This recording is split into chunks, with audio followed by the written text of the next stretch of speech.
I'm Ljubisa Jovan Dragovic, Ljubisa, middle Jovan, last Dragovic. Thank you. Dr. Dragovic, could you tell the jury what your profession is? I'm a forensic pathologist and a neuropathologist employed by the Oakland County government. Okay. And can you just briefly explain those two subsets of pathology that you mentioned? Yes, forensic pathology means public pathology. Word forensic comes from Latin word forum, which is a place of public gathering, and in such a way defines the forensic pathologist as a servant to the public, called upon to present evidence and interpret the evidence in any situation that is of interest to the public in relation to someone's death. Okay. And how long have you been in this particular career practice? 38 years now. Okay.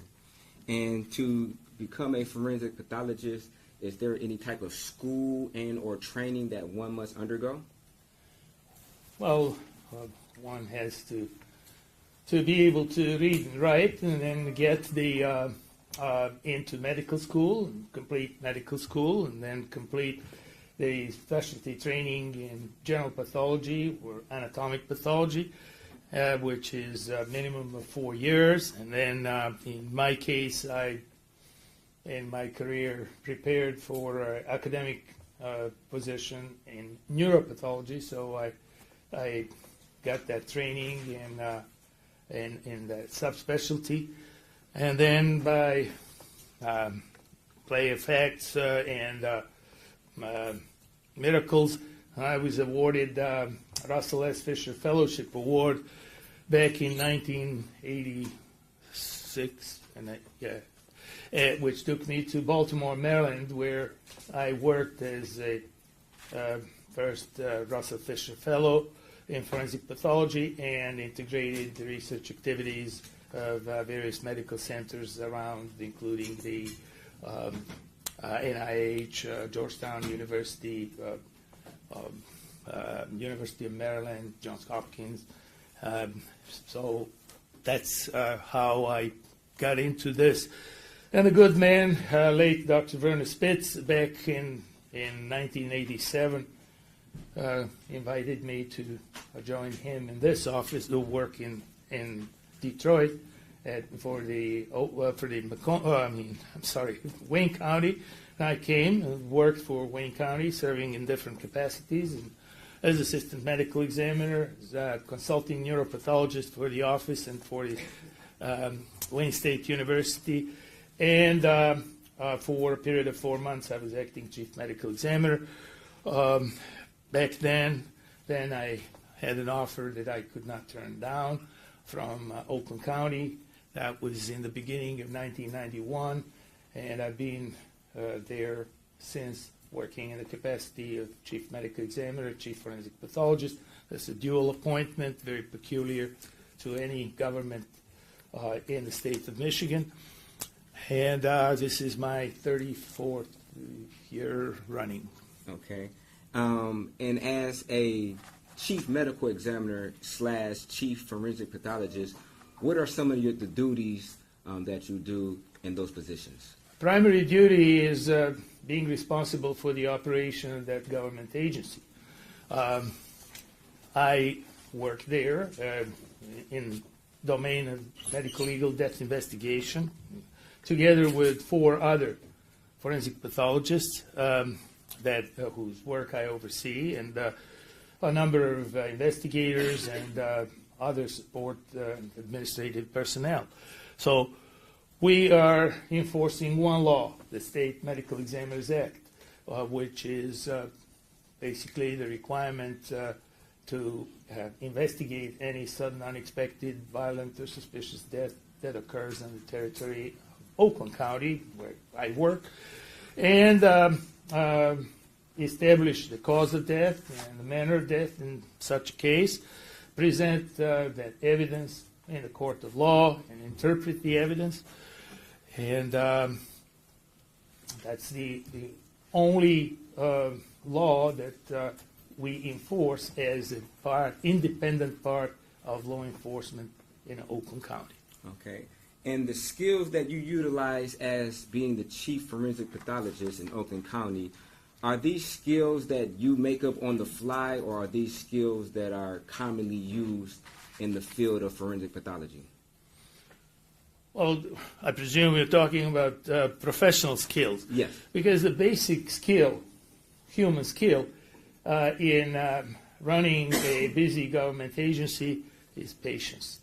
And that you can't learn from professional exposure. You have to practice that daily because things are happening, and it's the convoluted and complex way to come and establish the truth in many cases, and in some instances review cases from all over the place and find the errors that bring back the truth, because we're all in my opinion, in the line of unlearning what is untrue.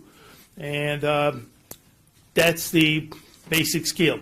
The professional skills are established through the professional upbringing, through the training in medicine, general medicine, and training in pathology, and training in the subspecialties of pathology that I mentioned, neuropathology and forensic pathology, for which I am board certified.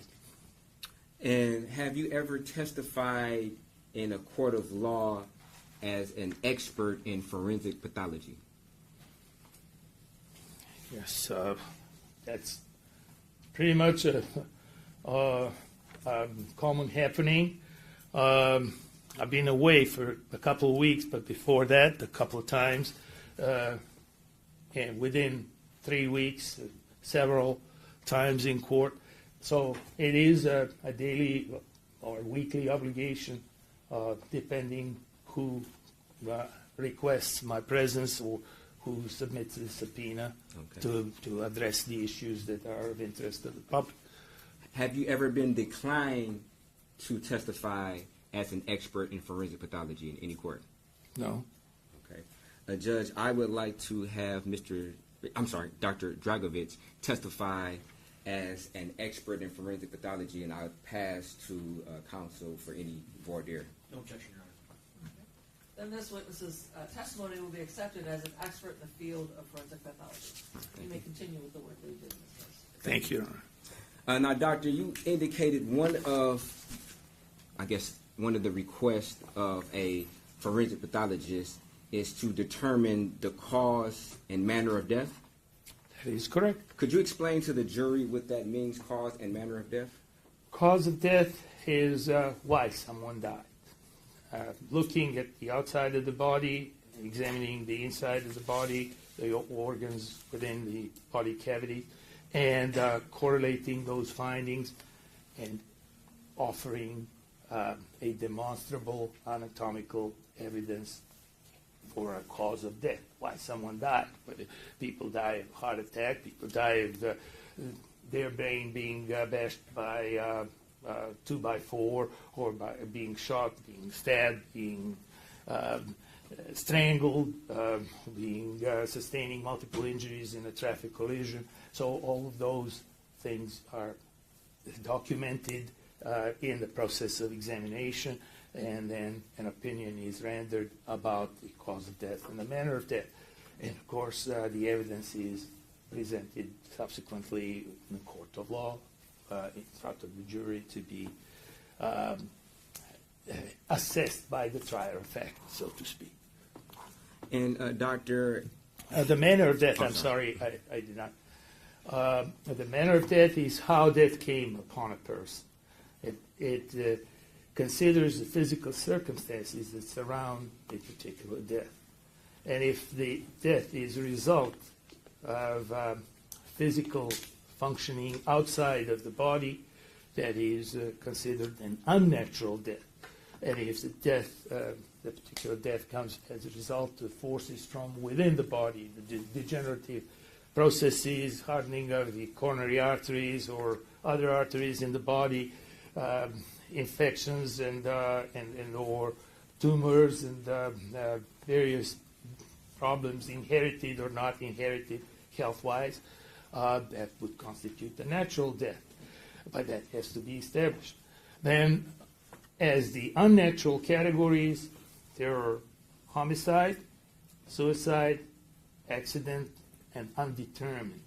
Undetermined is basically where there is not enough information to be defined and presented in a logical fashion. So those cases that are deemed undetermined are left open, quote unquote, until further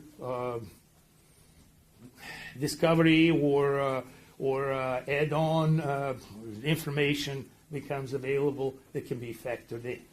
Now, homicide is a category of death where death results from purposeful act of another person or persons. So they had to be a demonstrable purposeful act. For example, someone taking 2x4 and bashing someone's head. Someone having a sharp instrument and thrusting into the body. That's a purposeful act.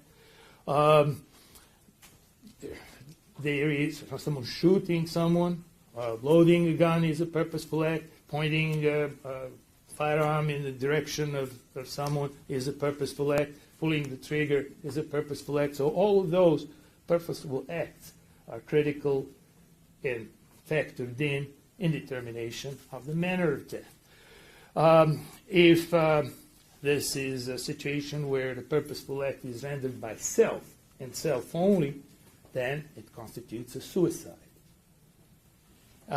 If anyone else is involved in that quote-unquote suicide, it's not a suicide anymore, it's a homicide, because it's a purposeful act of another person that is considered, regardless whether this is socially acceptable or not. Of course, in accidental death is a situation where untoward effects of someone's acts or actions results in someone's death. For example, driving at a high rate of speed and not seeing a pedestrian crossing, hitting that person and causing multiple injuries would be classified as accidental death. However, if a person has a purposeful act in mind by pinning down someone that they don't like to the wall with the vehicle or something along those lines, that constitutes a homicide, obviously. Acts of nature, volcanoes, earthquakes, tornadoes, all of those things are considered, including wild animals activity, are considered accidental deaths when death occurs as a result of mauling or earthquake or flood or situations caused by nature. Okay, thank you, Doctor. And were you requested to analyze some evidence concerning the death of Samantha Woll? Yes, I was provided the autopsy report, the toxicology, two toxicology reports, and some photographs, autopsy photographs in the form of PowerPoint, and I was provided scene of death or scene of death, basically photographs as well, and the police report. Okay. And after reviewing these evidence, different photographs and toxicology reports, did you provide or prepare a draft report summarizing your opinion of the circumstances surrounding this case? I prepared a kind of half report, not a complete report, because I needed some more information, primarily from the autopsy, in order to provide a detailed report. So that was it. It was an informal communication that I forwarded to you, just So because I came to a knowledge about this matter approximately a month and a half ago or so. And you provided that communication, what you say, with June the 12th, would that be accurate? Okay. That is accurate, sir. That's just before I left the country. Okay. And when you stated that, in your opinion, the autopsy was incomplete, could you, I guess... Judge, objection, leading. No, I'm sorry, did you state that the autopsy was incomplete? Yes, sir. Okay. Could you explain what you mean about the autopsy being incomplete? Well, we're dealing with here with the investigation of homicidal death where there were multiple stab wounds. In none of these stab wounds there is an associated description what specifically was injured to cause the bleeding from the tissues, whether there were vital organs injured, whether there was a major blood vessel injured. There was no depth of penetration established and reported in the report. In one, there is an indication that there was injury to the voice box, and there is a comment about hemoaspiration. But then subsequently, there is no finding addressing what actually happened with the voice box and where is this evidence of hemoaspiration. Because everything else was normal, the windpipe was normal, the lungs were normal. There was no description of the brain in this case where there was penetration of the knife through the left side of the back of the head that went clearly through both the skull and the hard coverings of the brain, and there was evidence of penetration into, I believe, into brain tissue, but brain photograph was not provided, and there was no explanation of that type of injury, because that injury, if what happened is, and I can anticipate that because of the degree of penetration of the knife there in a picture of the inside of the skull, was something significant. Whenever the cortex of the brain is injured, there is a question of loss of consciousness. And loss of consciousness played a role in the mechanism of death, I believe, played a role in the mechanism of death of this individual. So I cannot, I mean, let's face it, there is a diagnosis of a cause of death, multiple stab wounds. That's fine. I can agree with that.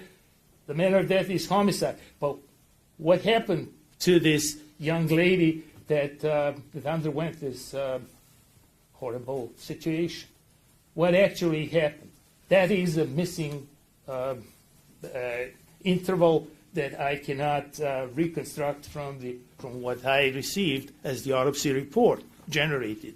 And that's why I could not further elaborate on anything there. Okay. Now, you stated there, in your opinion, could be a loss of consciousness. Based upon the limited information that you were provided, could you opine on whether or not, if there was a loss of consciousness, could consciousness be regained prior to death? It is possible because this is a localized injury. But that the brain is described as normal. The brain does that. The description of the brain is clearly indicating normalcy. So I cannot comment beyond that. But if the brain is injured, as I believe it was injured in the back of the left hemisphere, there would have been an injury to the cortex, and that could result in loss of consciousness. Because of the limited injury, the consciousness could have been regained over a period of time. Because in none of these stab wounds, there is an established source of massive active bleeding. And then there is an indication that the victim was injured inside the house, and then subsequently the victim was found outside of the house at the near the entrance of that apartment. Okay, and you also stated that there was not any calculations of the depth of the wounds. Is that something that is maybe important to do in analysis? Well, the depth of penetration is one aspect that needs to be addressed because it certainly helps define, or may help define, the instrument that was inserted and interrupted the integrity of the body. That's the importance of it. Furthermore, the depth of penetration entails analysis of the surrounding tissues. What is bleeding there and at what rate? Because there is a big difference if there is carotid artery, for example, severed, and it was not mentioned anywhere in the report, which would be massive bleeding and rapid exsanguination, or multiple stab wounds that create bleeding, but over a long period of time. And that long period of time, depending on all of these details and circumstances, can take from many minutes to, who knows, maybe a couple of hours. So this is the problem with this report, and I'm obliged to share where the problems are, where the shortcomings are, because everybody has to make a decision on the basis of information or lack of information. Okay. You stated that there was no information about any, penetration of the carotid artery. Was there any, documentation or language contained in the autopsy that suggested that any type of, artery or vein was penetrated? No major blood vessels had been commented upon. It's only that the voice box, it's referenced as larynx in the report, but it's a voice box, that apparently voice box was injured from the neck injury, neck stab wound, and then there was some hemoaspiration, meaning aspiration of blood. But that was not, or the photograph of that was not available. The lungs are deemed as normal. So if there is hemoaspiration, if someone is bleeding into the upper airway and brings blood into the lower airways, there is a particular pattern that is to be noted, described, and defined. What is, in essence, omission is that there was no submission of histologic material, histologic sampling of any of the vital organs or any of the injured organs. There is no histologic sampling of the lungs. There is no histologic sampling of the brain, so that we can see that if this victim survived for a number of hours, let's say, there would have been development of anoxic encephalopathy. And that is a diagnosis that provides the information to define the jigsaw puzzle of this case. So these are the things that bother me as a forensic pathologist at seeing something like that in a case like that, in a situation that deserves a very detailed investigation. A very detailed investigation, because the devil is always in the details. Pardon, Your Honor. In your review of the police reports and all the evidence that was presented to you, did you see any mention of any type of, suggested knife that could have been used? I cannot make a definite comparison of any kind, because the matching of the knives, apparently there were some knives there. There were knives at the scene, but the scene was not identified with particular instruments that might have been used in this assault. Okay. Were you able to review any toxicology reports? Yes, the toxicology report, there were 2 toxicology reports, as a matter of fact. I believe there was, if I'm not mixing up things on, so please bear with me for just a second. Yes, there was a report that was issued on November 4th, and then there was a report that was issued on November 24th of 2003. The report from November 4th shows some psychotropic medication and some cannabinoid, the marijuana. The report issued on November 24th includes the gamma hydroxybutyric acid. So this is the GHB, or it's known in the again, a psychotropic medication that is known as a date rape drug, and of course the previously detected psychotropic medications. So those also should be taken into consideration. I don't know that has been further addressed by anyone. So I mentioned that in my so-called draft of the report. Okay, and as part of your duties as a forensic pathologist, do you commonly look at the toxicology report to make any type of determination of possibly a cause or manner of death?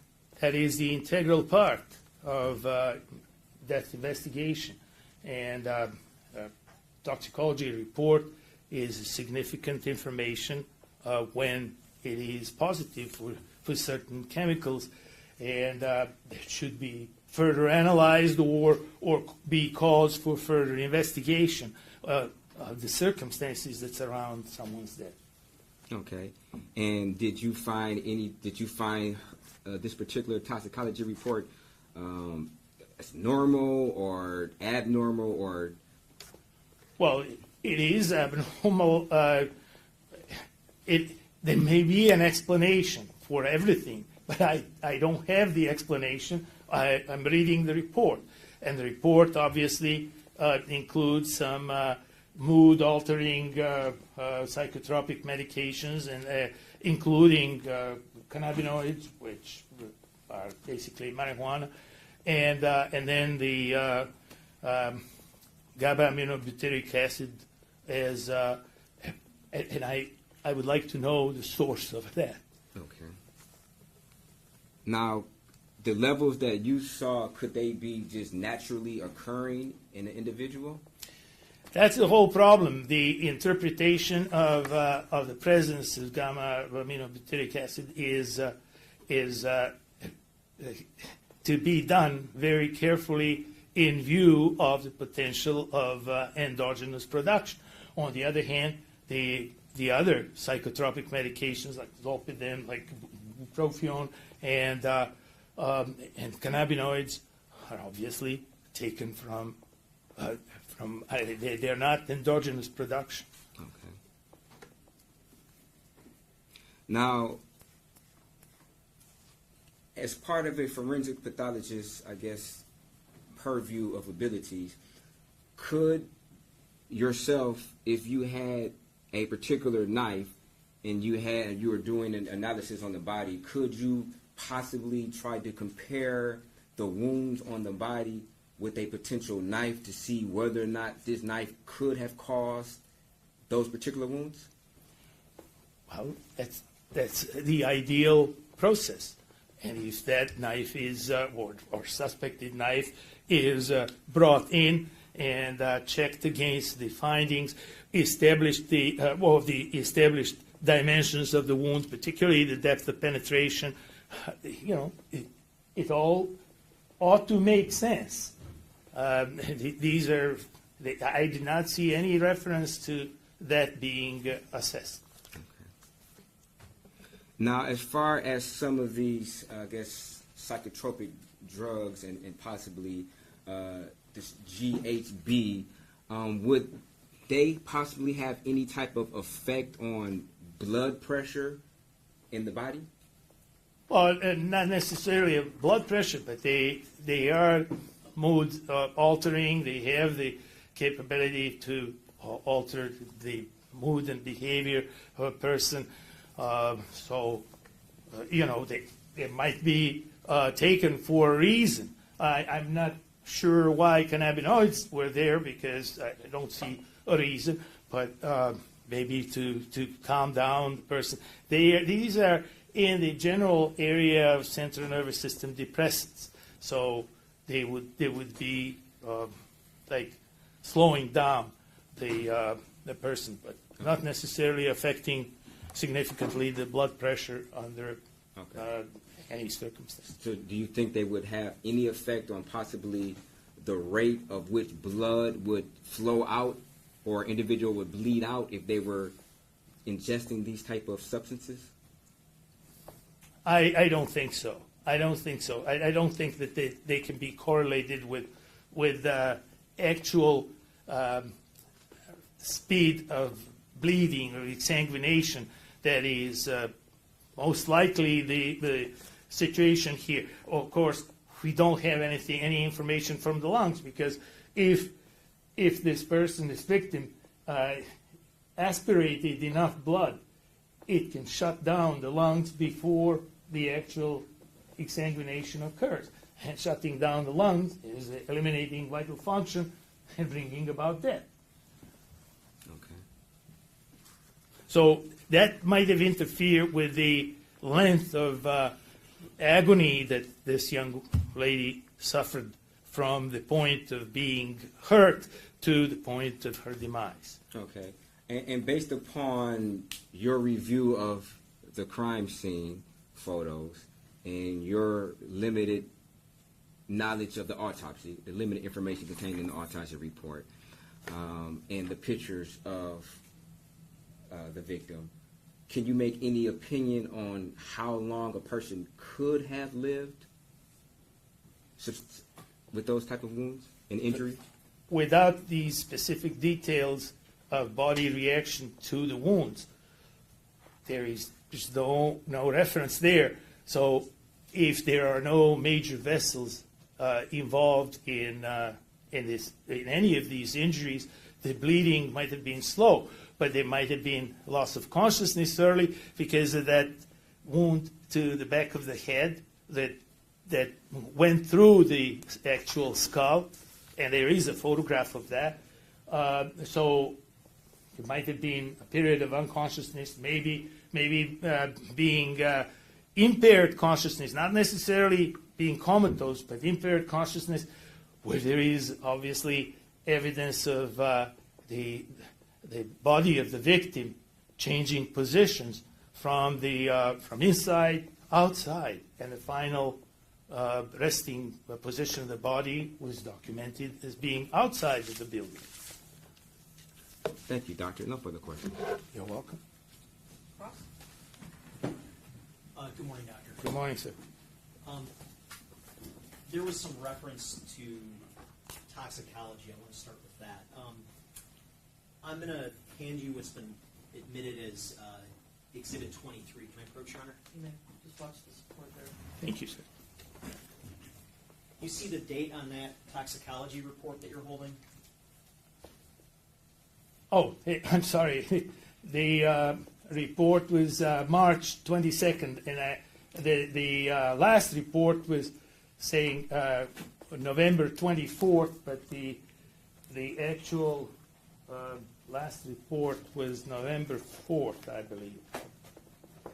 In my, oops, I'm sorry. Did you review this report though that's been admitted as Exhibit 23?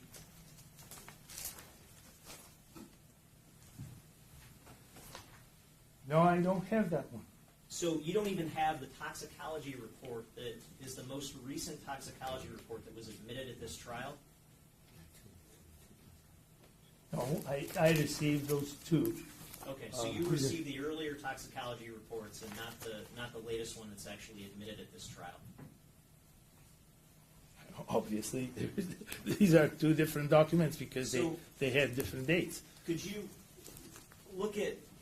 if you look at Exhibit 23, you see the level for GHB that says 8.3 micrograms per milliliter, is that correct? Yes.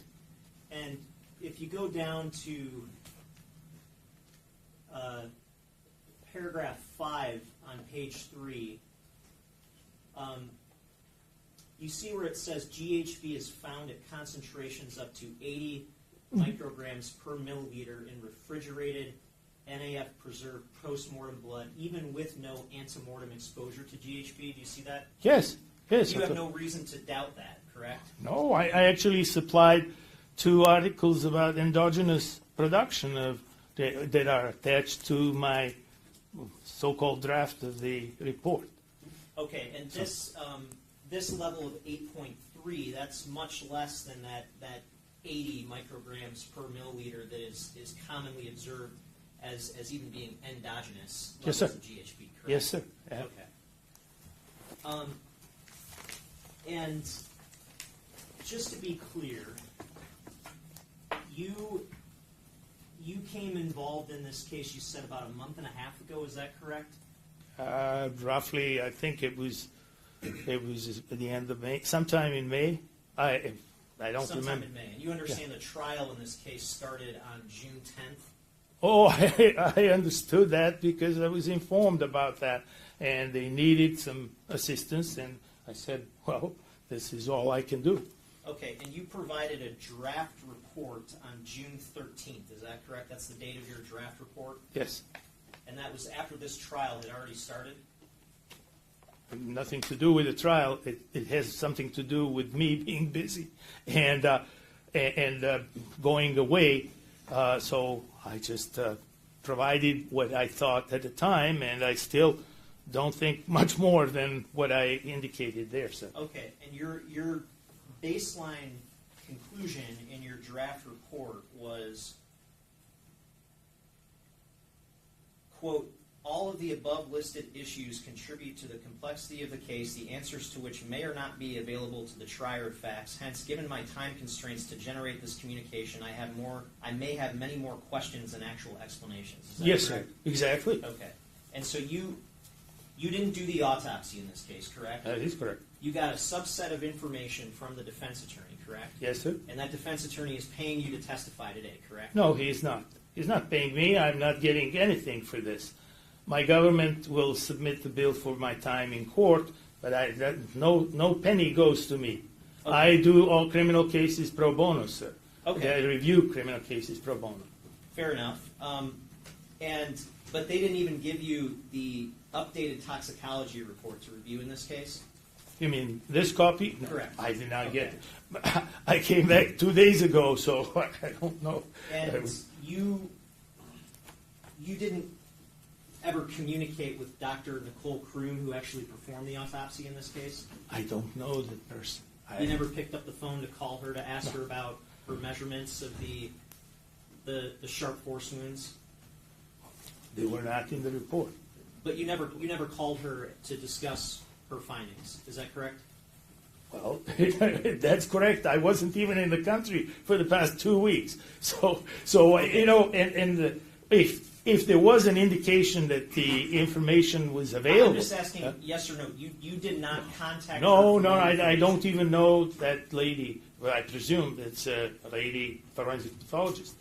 I don't know Okay, who and she you is. were aware that you could have been inside the courtroom when she testified on June 13th, the same day that you issued that draft report. No, I could not be be in the court at that time because I was tied up in different courts, in different places. Okay.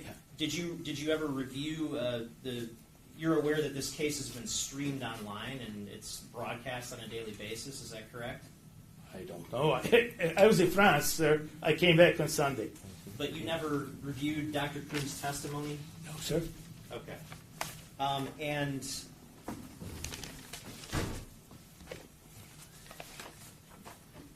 it sounds like your conclusion is that these injuries that the victim sustained aren't actually that serious. Is that how I'm understanding it?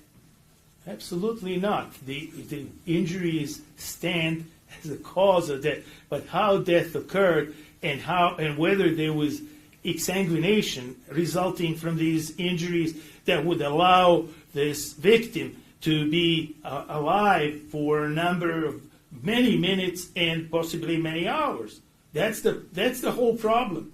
That you need, when you are assessing the process of dying, the process that leads to someone's death based on your autopsy, you have to keep that in mind. How long did it take? What happened? In order to provide sensible answers, because these are important issues, and I don't have the answer for that because of the limited information that is provided through the autopsy report. But you don't have any basis to reject the conclusion that no major artery was damaged as a result of these sharp force wounds. Is that correct? I cannot comment on it because there is no mentioning of any major artery. Okay, and there's no mention of any brain tissue being damaged, correct? That's the thing. Where there is penetration of the skull, and you can see in the PowerPoint system of presentation of autopsy findings that there is direct intrusion beyond the inner table into and through the hard covering of the brain, and there is no way that there was no nick on the brain in that area, in the back of the left occipital lobe of this lady's brain. So, one thing leads to another, and you have to have an integrated approach to everything to look why is that so or why it is not so. And with gaps in information, you cannot connect, and you are left with inconclusive situation. Okay, but you're saying you have gaps in information that make it hard for you to reach conclusions. Is that correct? In this case, yes. Okay. But yet you testified on direct, it sounds like your testimony is that you believe it's possible that the victim could have lived for hours after these wounds were inflicted? That's a possibility. But you agree that's highly speculative. Well, it's highly speculative because there is no information that would delineate the time that of survival of this victim. That's the essential problem in this case. In my opinion, because from what I've looked at the case, that is the essential problem. But how is it that you would scientifically determine the interval of survival from the time that these wounds were inflicted? By examining microscopically the tissue of the brain. Because if there is a lengthy survival, there is a progressive loss of oxygenation of the brain, and you have a picture of an oxykencephalopathy. You see, I'm trying to integrate a little bit more because I have a subspecialty neuropathology, sir, and I've done a lot of these cases in such a way. You have to correlate everything. You have to. It's an obligation. It is an obligation, professional obligation, to do that. But you would agree that in this draft report that you provided us on June 13th, that you didn't say anything about the victim possibly surviving for hours after these wounds were inflicted. Didn't I say many minutes somewhere? Yeah, you said many minutes. Many minutes, yeah. And you said might. Might. Oh, yes, might. Because you're speculating, correct? Well, I was not there, sir. I could only be certain, 100%, had I been there. Had I been there, I would have hopefully prevented this whole thing from happening. I mean, this is... So, let me get this straight. Yes, sir. You have issue with the medical examiner's report in this case by reaching conclusions based on insufficient information. Is that fair to say that that's your issue with her report? Or by not allowing anyone, I would like to see or hear anybody stating something very specific based on the information provided in the autopsy report. And I don't know if anyone came up and concluded something very specifically. But your testimony today is you reaching conclusions based on next to no information, correct? No, sir, I could not reach specific conclusions because of lack of information. So you can't reach specific conclusions in this case, correct? Well, that's what I stated right from the beginning. And then if I cannot, I wonder how other people could, because they need to have something to make a decision on the basis of. But you understand the decision in the autopsy report was to decide the cause and manner of death, correct? Yes, but also to provide as much information as possible, because they had the body and they clearly state at the bottom no microscopic samples were taken. Why? In a case like this, it would have been very, very significant information, allowing for some conclusions.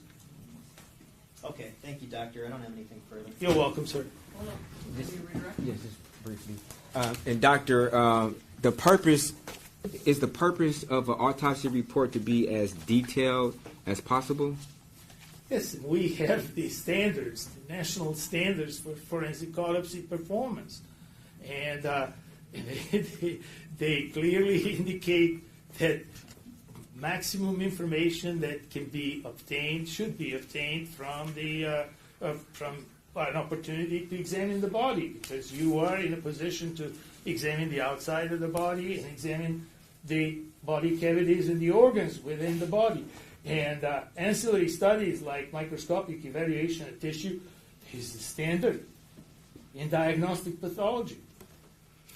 And when you made your opinion, did you use not only the autopsy report, did you also use scene photos Well, and the police reports when you make your opinion? I used everything that I had, but I did not make a definitive opinion other than agreeing with the cause and the manner. But the cause and the manner of death is not all that is at stake in this matter.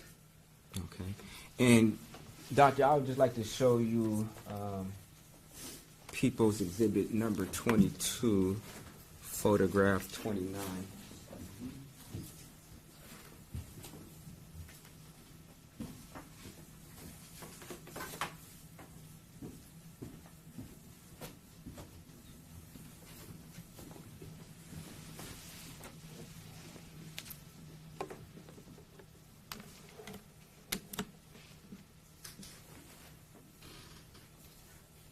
And doctor, were you able to ever view this particular photograph? Yes, sir. Okay. And when you were making reference to there being some type of stab wound to the back of the skull, were you referring to this particular view? Yes, there were two stabs to the back of the skull. One more closer to the top of the head, and one down lower on the left side, and there is another stab wound at the bottom of the back of the neck, or the top of left upper back. Okay. Thank you. No further questions. Any for us? Any questions from the jury? Thank you, sir. You may step down. Thank you, Your Honor.